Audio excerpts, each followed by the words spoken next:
और हमारे साथ क्षेत्र के जाने माने विद्वान पंडित श्री दिनेश तिवारी जी भी मौजूद हैं। सबसे पहले हम स्वागत करेंगे आपका पॉइंट मीडिया के कैमरे पर।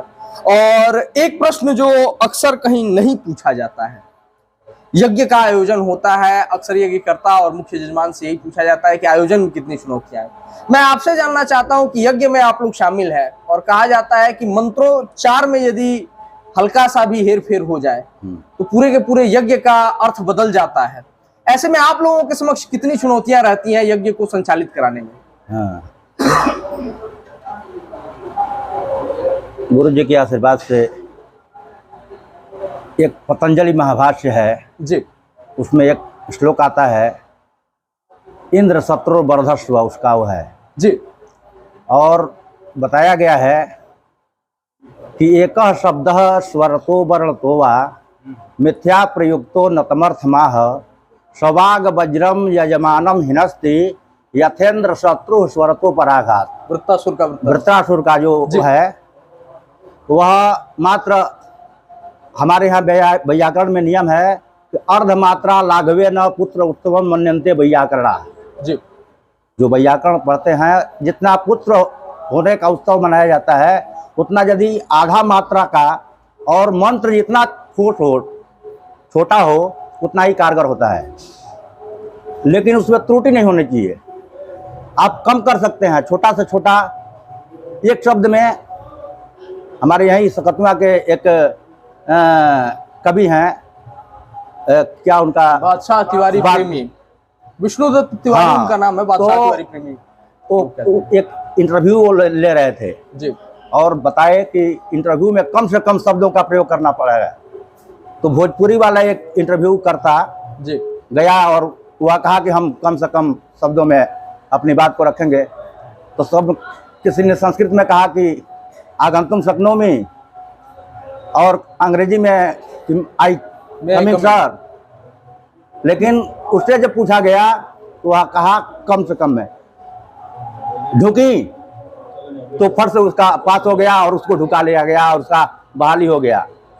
तो इस तरह से कम और सही एक शब्द का त्रुटि नहीं होना चाहिए। यज्ञ में मंत्रों का त्रुटि होने पर जजमान का भी वो नहीं होता है और पंडित का तो ह्रास होता ही है। इंद्र शत्रु वर्धस्व मतलब इंद्र के दोष से मारा गया। हाँ, बहुत बहुत धन्यवाद। और हमारे साथ इस वक्त द पॉइंट मीडिया के कैमरे पर आचार्य पंडित श्री ददनधर द्विवेदी जी मौजूद है, जो कि इस अति विष्णु महायज्ञ में वाल्मीकि रामायण का पाठ कर रहे हैं। सबसे पहले इनसे जानते हैं कि वाल्मीकि रामायण का पाठ करने की प्रासंगिकता क्या है। पंडित जी बताएं। यह हवनात्मक अति महाविष्णु जो यज्ञ जो चल रहा है जी, उसमें विष्णु जो है एक रामावतार में प्रवृत्त हुए थे जी। इनका जो है दशावतार यानी 24 अवतार भी बताए गए हैं, जिसमें जो है एक रामावतार भी उनका एक अवतार है उनका, भगवान विष्णु का जी, जिसमें जो है वाल्मीकि ये महाराज आदि कवि राम के विषय में रामचरितमानस का माने रामायण का जो है उल्लेखन किया था। जो पाठ इसमें करना महाविष्णु में आवश्यक होता है, उसी वाल्मीकि रामायण का पाठ मैं कर रहा हूँ, जिसके पाठ से इस यज्ञ की पूर्ति होती है। यज्ञ की पूर्ति होती है। यदि वाल्मीकि रामायण का पाठ प्रतिदिन कोई करना चाहे तो उसके लिए क्या फल मिलता है उसको जो है रामायण वाल्मीकि रामायण पाठ से सारी कामनाओं की सिद्धि होती है। जिस कामना से जो पाठ करता है उसकी हर कामनाएं पूर्ण होती है। जैसे विद्यार्थी विद्या को प्राप्त करता है, पुत्रार्थी पुत्र को प्राप्त करता है, धर्मार्थी धर्म को प्राप्त करता है, जो भी विषय को लेकर के जिस कामना को लेकर के पाठ को इस वाल्मीकि रामायण का पाठ करता है उसकी हर कामनाएं पूर्ण होती है। नियम क्या है वाल्मीकि रामायण?